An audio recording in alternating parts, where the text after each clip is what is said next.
Entrepreneurship is something that burns. You can't stop thinking about it. You only want to talk to me.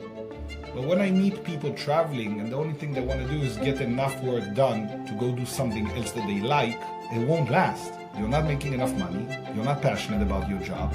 You're not scaling it because you don't care. So are you really an entrepreneur?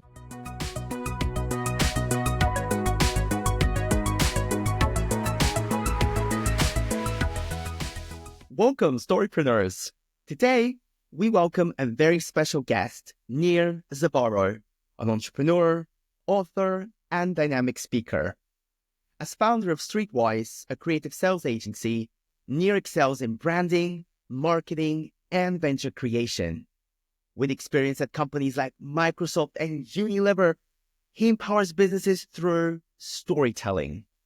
Currently touring the world and writing his fourth book, The Business Catcher, Nir shares how refining our narratives can lead to success. Stay tuned for inspiration. Hello, Nir. How are you today? I'm good. How are you, man? I'm good. Thank you so much for joining me on this podcast. I have enjoyed your workshop on storytelling, and you've got so much experience in marketing, in branding, in storytelling, and I just really wanted to understand how did you begin? What's your journey? I think it all starts with the love for drinking, if you want to be honest. The best storytellers, by the way, you can find them in a bar, all right? We all have that friend who knows how to tell a good story. And you'll meet them where? At the pub. They'll sit there, they'll tell you the same stories over, and you've heard those stories a million times. And that goes to practice, right? Being able to tell the same stories. And I always love stories. I'm just lucky enough to be able to do it as a job. So how does a story impact a business, and why should we care about storytelling when we're building a business? Especially with AI coming, let me tell you a secret, but don't tell anyone else. There's nothing more relevant than stories. As long as we need to communicate, the way we communicate is through a story. We package the message, how we want people to feel, and we throw it to the other side. If it resonates, they'll nod, they'll like it, and they will do what we want. They'll buy, they'll join us, or anything else. The idea today in business, where I think we made a mistake, we use this buzzword, storytelling. Yet we don't know what it means. By the way, we do the same thing with the words like strategy, that no one knows what it means. There's a lot of other... I'm now working on a new book about branding. Everybody says branding. Do you know that 99% of the times people misuse the word branding? It's not what it really means. So if we take out the context of what is storytelling as a buzzword, it is the way we communicate. And everything we do in business is how we communicate.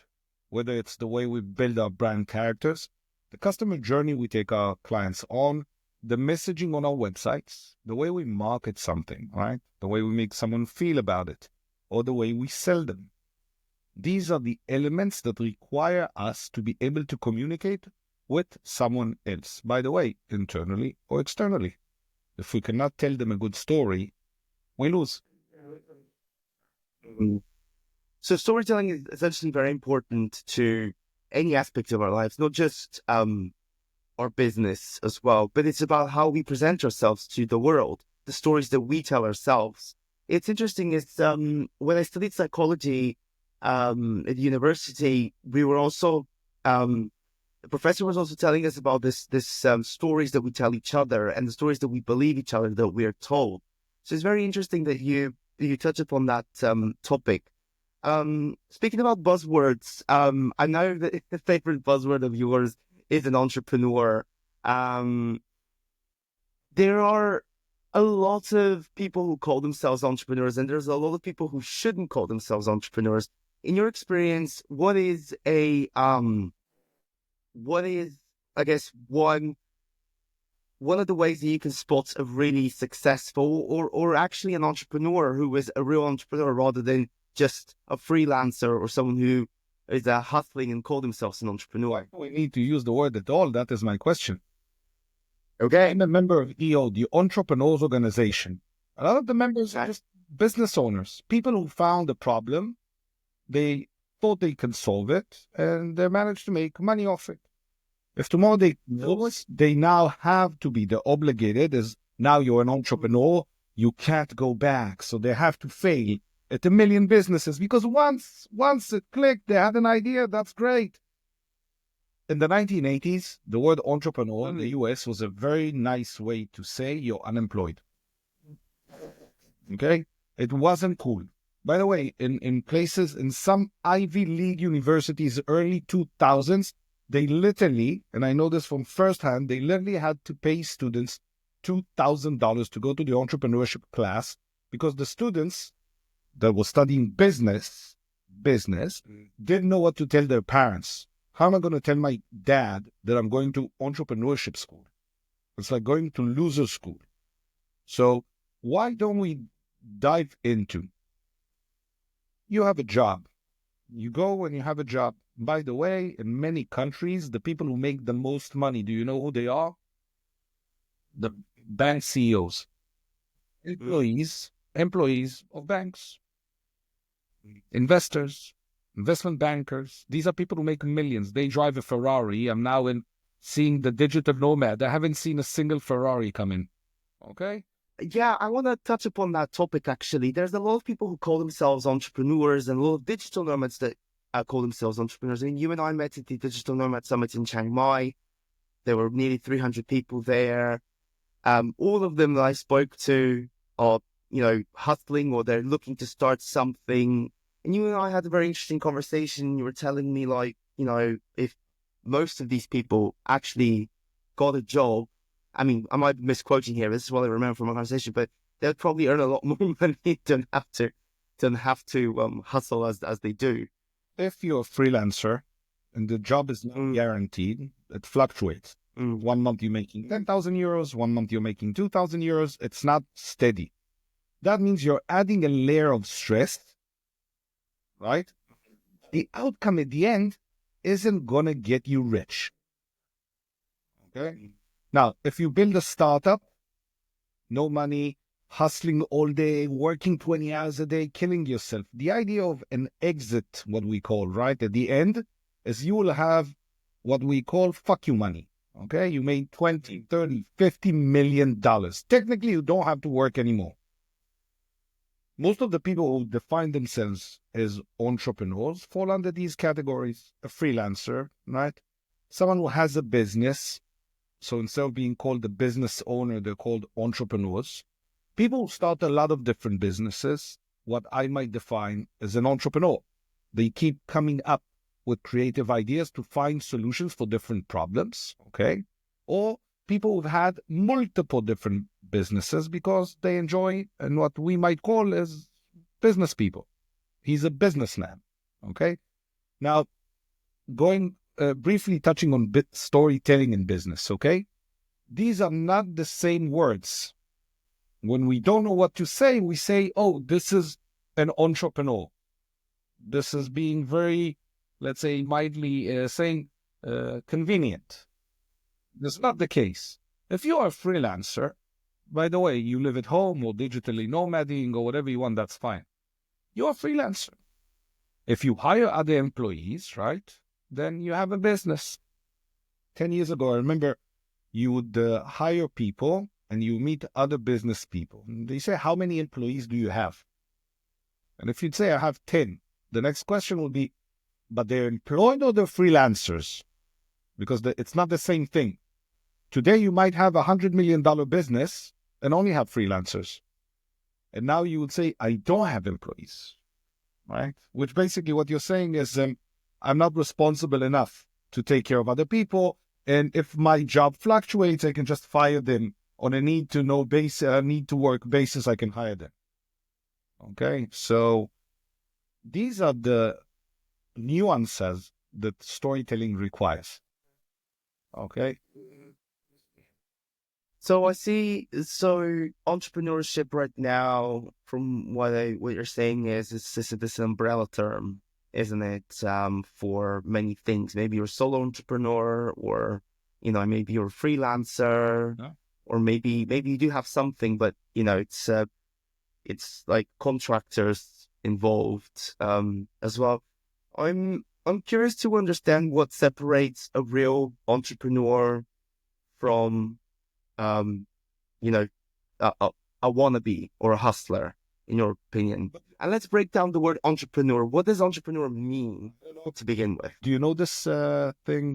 There's a famous quote by Donald Trump when he says that France isn't successful as the Americans because they don't have a word for entrepreneurship. Okay.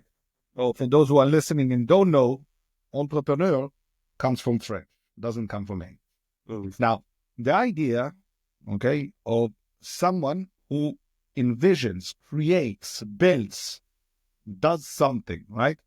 Now, you might say, today's market, you can be an entrepreneur that came up with an idea, solved the problem, build a 7-figure business alone, okay? So they're called entrepreneurs, which is great, but formerly it might have been someone starting a chain of restaurants, right? And hiring employees and taking care and bringing into the economy. Now, what we're celebrating is I'm doing things alone using AI. I'm not saving 94% before tax is my income. I'm not sharing that with anyone. So what are you fucking contributing to the society? The fact that you can sell me a shitty course? Go fuck yourself. The shitty course is not meant to make you more money. The idea is that this course is supposed to help other people. So, first of all, I will take out all the self-help things. There's a joke about the 23-year-old girl that lives in Bali and she's a life coach. And you'd say, what life did you have to coach me, right? How many kids, how many jobs, how many employees, how many life did you experience to sell me a $99 online cohort for life coaching? Okay?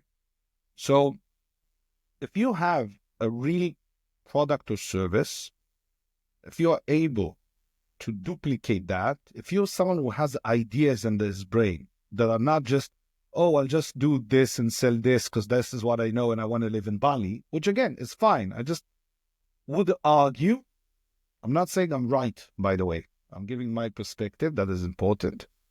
Maybe you're not an entrepreneur.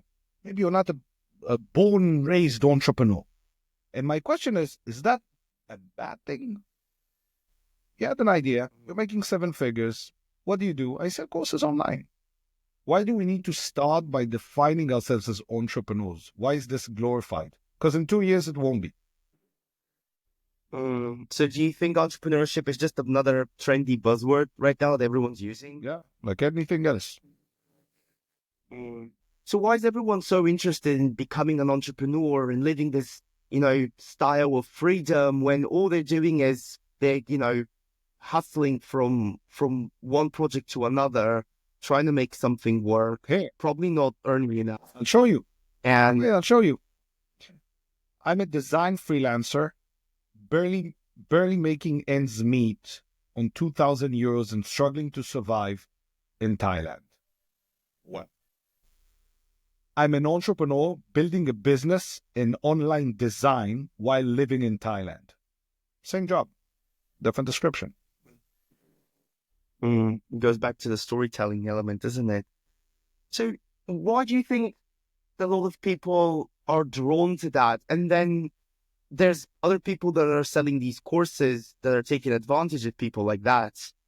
So it's just... Let's play it out. If everybody sells everyone this idea that everybody doesn't need a job, everybody is going to be an entrepreneur. Everybody is going to sell someone else a course, which we see in the digital community, digital nomad community quite often, right? Then you know what happens? Everybody's unemployed. Nobody's making enough money. So at a certain point, this thing will come to an end. It's not because I think so, I know so, because that's how things work, okay? There are things that don't exist that 10 years ago we couldn't get enough of. That's how it works, life. And if this whole digital course thing is an example to building good businesses, by good, I mean that are sustainable, that can scale to make more money over the years just because of inflation, where you want to live and other stuff. And on top of that, are they actually doing some good. When I had employees in my agency, okay, we're paying salaries. I remember there was a point in time where we were talking, and one of my friends said, I employ enough employees that we have almost 1,000 kids. We're feeding 1,000 kids. And he said, I get off of that knowing that I'm doing good, that my employees stay with me for a long time and they're able to raise their kids. Okay? So if you're here to make 7 figures, right? That's great. I used that word 7 figures in a YouTube I did last week, and I can't tell you how bad I felt. It was the first and only time probably that I used that thing. But everyone's using those words, 6 figures, buy my course and you'll earn, I mean, obviously not you, but I'm saying like buy my course and you'll earn 6 figures, or I'll my course contains this business model that's proven and you can get this thing. And I'm just curious. And it's one of the reasons why I started this podcast, is because I was just curious to understand why there's so many people falling for that. Like, I have this friend in Dubai who I'm going to interview soon on this podcast, and he's literally bought every course online. He has done he's fallen into a crypto scam. He has done this, and he keeps bounces back and back. And I keep asking, why do you keep doing that? Yeah. And he's just seeking for that like easy way to make money, and he's just trying to make that work, and he's just sold us in it. So I guess my question is, do you, as I consider the guru of storytelling, like, why have we been sold this idea that there is a grass that's greener somewhere else? And that means you being your own boss and being an entrepreneur and traveling the world and having Ferraris and Bugattis and mansions and living in Dubai. Like, So let's face it, and why now? let's play a game. Okay. One thing we understand is we're wired to look at the other side, right? Neighbor's grass is greener. This is how we're wired. So no matter what you do, if you have millions and he has 100 million, you're like, maybe I can do it. Okay? That's one thing. Secondly, we are wired to get our life. We're wired to find the shortcut. So if a $49 course will show me how to become better on YouTube, I'm like, maybe I should do it. I just saw a course online that keeps popping up. Become a creator on YouTube. Your videos will look like this, $49. I'm like, $49, I can do it, but why not, I did courses about development, right? So building platforms, no code. I do a lot of things. By the way, I'm very interested to learn. I'm not necessarily doing that because it will be my next job or my exit. Now let's play the game. You mentioned 2 or 3 times, so for our listeners or viewers, you described me as a guru. You met me twice. Why would you describe me as a guru? What do you know about me that qualifies me? Because I've seen your website. I've seen your talks. And I guess it's a more personal term. I've described you as, I guess, an expert in the field. Why? Why do you think I'm an expert in the field? Because you have sold me this idea that you are this expert in marketing and storytelling. So I made a good sale. Yes. Great. Can we then add to this fact, okay, that I've owned 4 bars. I've had a 13-year-old marketing agency, for the sake of the discussion, that did over 7 figures. By the way, we had bars that did a lot more than that single-handedly. I sold 1 platform. By the way, the platform wasn't that good, but I knew how to get clients and I was able to sell it to someone else. I've written 2 novels. My 3rd book is called Fuck the Slides. It's an Amazon bestseller. I've taught on universities and colleges for 10 years, ranking one of the top. I've spoken in 40 countries, okay? And I've been teaching in one of the best, I think it's top 40 or top 50 in the world, business global MBA classes about new venture creation. I've been a volunteer member for 6 years helping EO, the Entrepreneurs Organization, do better marketing in Europe. And I'm probably forgetting some stuff. But you've also been a fractional CMO in firms as well. By the way, and I've worked with companies such as Microsoft, Unilever, and other billion-dollar valued companies.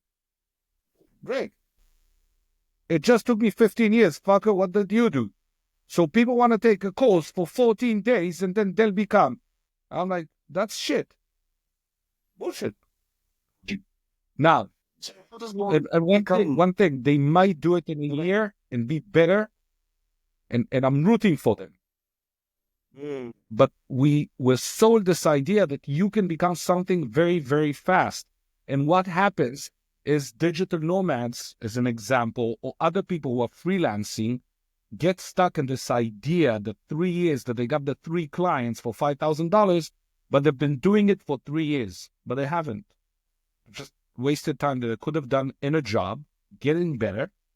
And I worked as a sales guy selling snowboards in a desert country, so I know how to sell shit. And I've done that in the marketing, and I've done it in the global brand. I did almost 2 years as the Burton brand manager in Israel, so I got very lucky to do something I love. So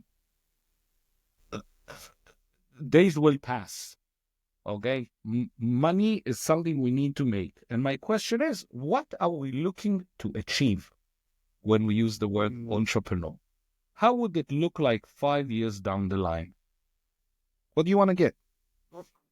Well, I think for a lot of people that I spoke to, especially over the last couple of weeks, it is about getting that location independence and freedom of time, being able to travel. I mean, certainly it was for me when I, became a marketing agency owner. I created a lifestyle business for myself, didn't grow it enough because I knew it was going to anchor me to a specific point and location. So is it creating a lifestyle business? Because it's not a lifestyle, you know what I mean? You're traveling. It's created me a lifestyle business to support my needs while being location independent. Yes. How does it look like 5 years down the line? I would probably be looking at an exit because if you're not growing a business, it's declining. And if I were to grow this agency, it's not gonna be me, skipping countries every week. It's gonna be me sitting and working 27 hours in a 24-hour day, looking to grow, building partnerships, looking for funding, speaking, and so on and so forth. It's not a bad. It's going to be a complete. It's not a bad thing. It's not a bad thing. It's not a bad thing, but it's about. I think at the end, it's about the choices that you make. And from what I can see, a lot of digital nomads want to have this sense of freedom. I think this keyword is keep popping up, like location independence, money, and the way to do that, from what I've seen, is create a business, be your own boss, be an entrepreneur. But I have a few friends here. Some of them I've known for years, some I just met. They have great jobs. Okay? Great jobs. They're making what you and I might refer to as maybe high 5 figures a month. Mm-hmm. They're saving a lot of money. So that means they're remote, geographically independent. They might have few bosses or whatever. Plus, they're saving huge amounts of money. Some of them are making very interesting investments. Again, 5 years down the line, they've probably made another €500,000.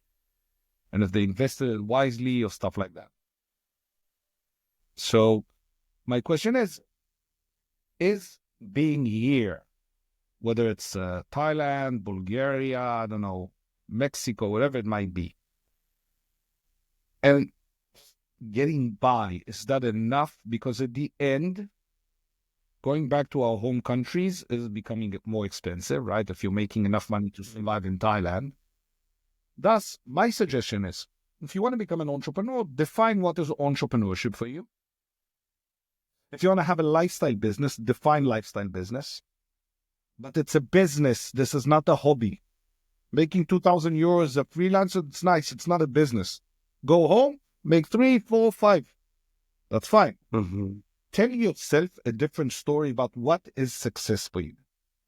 And if you want to be really, in my opinion, free, look at your home country. So, for example, I come from Israel, which is a very expensive place to live. One of the top three, I think my city, Tel Aviv, is one of the top 3 or 4 most expensive cities in the world. And I tell people, if you can have a good life in your home city, right, in terms of income, then go travel. Then you're good, because it means that if you're staying in Thailand, you're saving a lot of money, right? Or it means that if you want to buy another flight ticket, you just buy a flight ticket. 100 euros more, 100 euros less, doesn't matter. But if we have scarcity of money in a cheap country and we're struggling to get clients, I'm saying that there is a problem. And we also have a tendency to say, oh, I'm traveling and working and I'm a digital nomad, so I don't necessarily work the same amount of hours. And I don't know if I told you this, there's a joke here, the co-work that the youngsters are making, that they say that I'm the first one in and the last one to leave every day, and I'm a workaholic. And I say, no, fucker, I think you're working half a day. Now, the reason is, I have something I want to achieve. So I'm enjoying the process. By the way, it makes great money, but I didn't start doing that for necessarily the money. I wanted to write a book. I have something to say. Okay? And when I wrote my novels, I wanted to write a novel because when I lost everything, I was living on my friends' couches and I always said when I'll have time, I'll write a book. And I wrote a book. It didn't make enough. It covered itself over the years, but it's not a moneymaker for me. Okay? But I did what I wanted. And that goes to entrepreneurship is something that burns. You can't stop thinking about it. You only want to talk to me. Mm. But when I meet people traveling and the only thing they want to do is get enough work done to go do something else that they like, it won't last. You're not making enough money. You're not passionate about your job. You're not scaling it because you don't care. So are you really an entrepreneur? So what would you call them then? Why can't we just call them freelancers? They work for an invoice. They're not obligated to anyone. They can choose their clients. If they don't like someone, they can fire them. They have freedom at a certain point. Now, a lot of them, by the way, are not obsessively working to scale that business. They're not doing content. They're not talking. They're not going to events. They're not going on all the webinars. They're not. Okay? And if you're a very good designer, it doesn't necessarily mean you're a good business operator. Okay? The years my business really scaled, I was bringing in client and my COO was kind of managing me. So I had, at the time, 9 or 10 big clients. I probably had, with the freelancers and everything, about 16 or 18 employees. Some of the freelancers were invoiced, but they were there like online every day, full time. We had an office of 5 people in the Philippines running our communities 24/7. So that's 20-something people that I owe something, right? I need to pay them salaries. I need to talk to them. I need to be available for them, which was hard for me because I had 30 meetings and I had to go to meetings with clients abroad or whatever. And then on top of that, right, I need to talk to the accountants, the banks, and this. So my COO would be kind of managing everything. We need this, do this, take care of this. My content writer needed something. So basically, everybody manages me. So what about those people who are actually serious about starting a business? What's the right way to do it, in your opinion, in your years of experience? What are some of the skills that are needed, like the talents, the focus, in your opinion? It's a very open question. It's great. Let's go over the things I'm doing this year.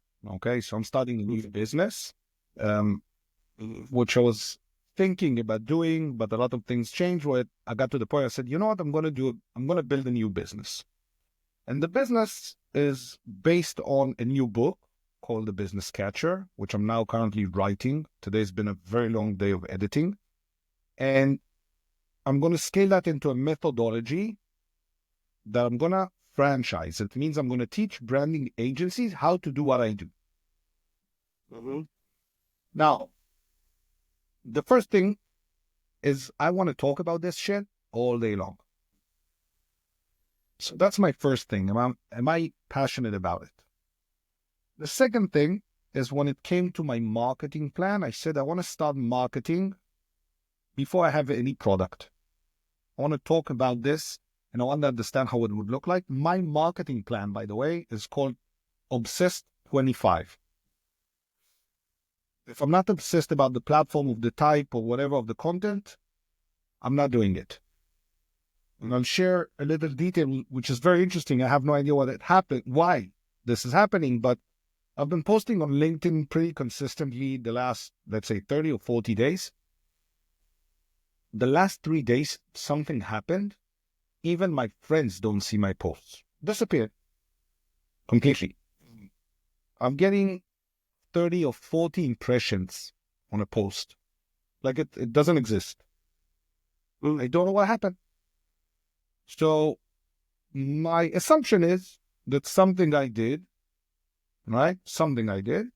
created a situation where either my content isn't good, or I touched something, or I annoyed some algorithm somewhere, but it's me, right? And obsessed means, do I want to keep going or not? And for me, the answer was clear. Yes, fuck it, I'm going to keep going.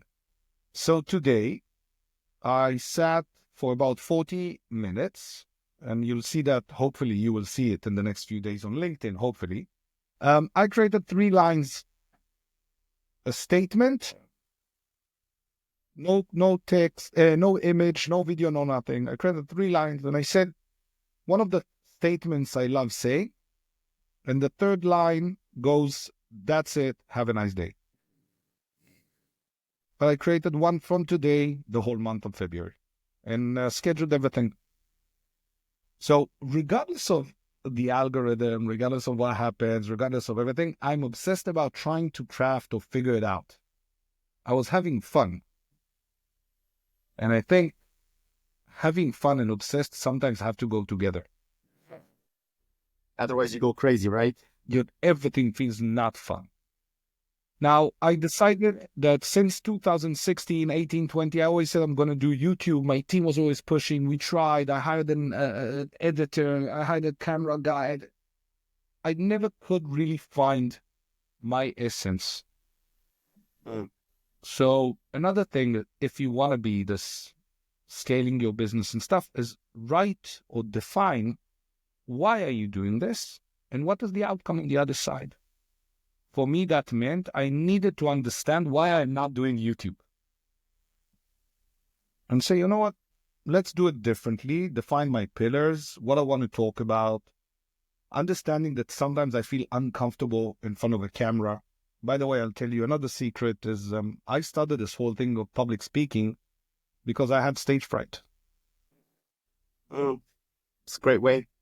Yeah, and I did it with students because entrepreneurs, business people, you finish the talk, they'll be, oh, that was great. And then behind your back, they'll say it was shit. Whereas students will be in your face. And especially where I come from.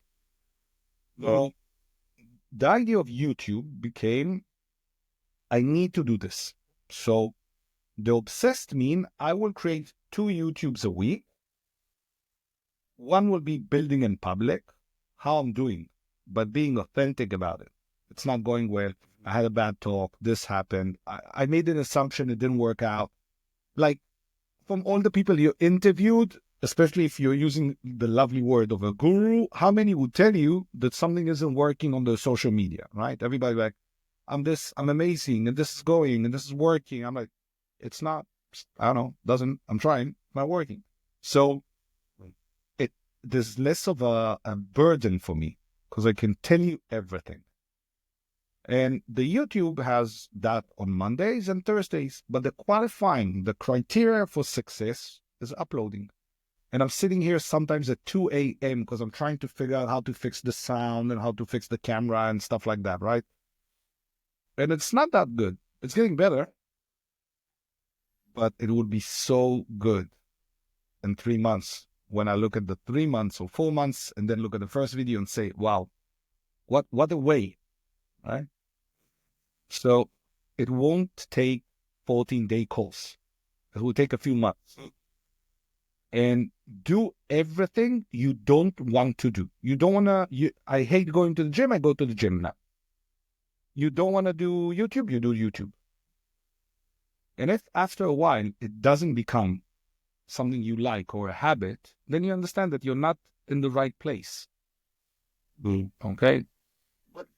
How does one go find their passion? You talked about, if you're passionate about something, then you will, speak until the end of the, ends of the earth about it. How does one find their passion? Like, I've met so many people, and so many people want to do something. They don't know what they want to do. They want to, create something. They've got this motivation. They just don't know where to start. How does one find their path? Oh, I would argue they don't have a motivation. Okay. I have a motivation. Okay. By the way, I have motivation to be tall. It won't happen, man. It won't happen. But I can talk about all day, but stay short. Okay. By the way, for the people on audio, I'm not that short, but it's a concept. Go find everything you don't like doing.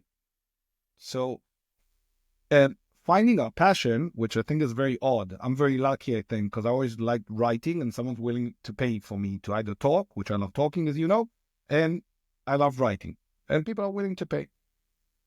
The thing that we need to remember is it's like aiming the arrow to the target. It doesn't work like that, finding your passion. Finding your passion means either you really know, and if not, go eliminate everything else. And the things that are left are great. Go get a job. Maybe you like going to the office. Maybe you like the people at the office. Maybe being in London in business makes you passionate, but maybe when you're in the business in London doing stuff, you learn that, oh, this is not what my passion is, design. Great. And also maybe for some people, the passion should be their hobby and they need... They sold us these ideas and I'm seeing all them. I don't know, I'm figuring out what build it. I can always go back to building an agency. You know why I'm not doing it? Because in 2010, I have a napkin that says, after we lost a lot of money in one of the bars, and the napkin said, no inventory, no rent, no salaries can be done anywhere on the planet. So I started consulting for food and beverage companies, doing the marketing, then fixing the businesses and this, and that scale, that morphed into something that morphed into the marketing agency, that morphed into the outsource service, the CMO as a service, and the whole team. It keeps moving. Life changes. It's fine. We're looking for this one thing with this crazy hope. I don't know. We've been the stupid ideas, in my opinion. There's a lot of also people who are just really passionate, but they're just struggling, maybe because they lack skills or maybe because they just lack something that's just not working for them. What advice would you give to people who are, really passionate and looking to, build their business, but they're just struggling? Lucky enough for them, at the moment, everybody's selling a course about anything. Go find a course about something. I wanted to start a course back home about how to be a man. Like how do you drill things, how do you fix things at home and stuff. And maybe you do it and you like it, but I don't do it, so I don't know if I like it, right? So we avoid certain things. So my claim is, try it. When COVID hit, I bought a camera, I started video editing, I started a newsletter that scaled to like 2,000 people. I did a lot of stuff. Some of them I knew even before, but it was about trying, having fun. And what's wrong with trying something for 60 days and then saying, I edited one video every day, and at the end, this is what I learned. I don't like it. But you know what I do like? Holding a camera. Or you know what I do like? Is speaking. And if you're not moving, and that's why I'm saying a lot of people are not entrepreneurs. It is, what's a CEO? Is when you come in the morning and you ask, what's the problem? Give me the problems. Don't tell me what's good. I want to be a problem solver. I like the bad things. Fuck the good things. I don't care. But why not? 99% of people only want to talk about happy things, and when it's positive, that's not life, man. Not life. It won't sustain itself. And again, that's why I'm telling people, go get a job so someone else deals with the problems. All right? Just try. What's the worst? You try and you fail. But if you didn't try, then I would argue that you're not a real bred entrepreneur. I think a lot of entrepreneurs, I think one of the, I guess, the umbrella terms that captures the essence of entrepreneurship is risk-taking, experimenting, right? Yeah. And if you don't, then you're not really moving, you're not really pushing yourself, you're not really pushing the boundaries. I guess just final question here is, what advice would you give to people who are, in this boat right now, who are lost, who are struggling, and who are looking to build a business, but just don't know what to do next? And equally. So for the sake of, because my battery is going to die in a second and we're going to wrap up. My idea is make a list of all the things you don't like doing, and in between find things that you might be interested. Give it a certain amount of time, spend an hour every day and try. After 60 days, say yes, no. If no, keep going, do something else. It's fine. But make sure that you also become better at your craft, right? You can't do it necessarily. Most people can't do it in a span of 60 days and they'll become the guru. Doesn't work like that. That's it. Perfect. Well, I do appreciate your time. I do appreciate your honesty, your insights, and knowledge on the topic. It was genuinely very nice to meet you in person as well. And I do appreciate you coming on the podcast and sharing all of that. My pleasure. So, absolutely. Great. And I'll invite everyone to follow the journey on the newsletter. We'll probably add it here. And also, if they want to follow on YouTube, Nir Zavaro, because it'll be interesting because I am talking about all the things I'm now saying here. So people can see when I also screw up and when things don't work out. But when they do, they'll also know. Yeah. And I'll also put your links in the comments below so people can just check them out. And they can link directly to your next project, your next business, and who is Nir and what he's done in the past, and if they want to consult with you as well. Appreciate it. So, no problem. Thank you for your time, and yeah, I'll see you the next summit. Sweet. Talk soon. Bye-bye.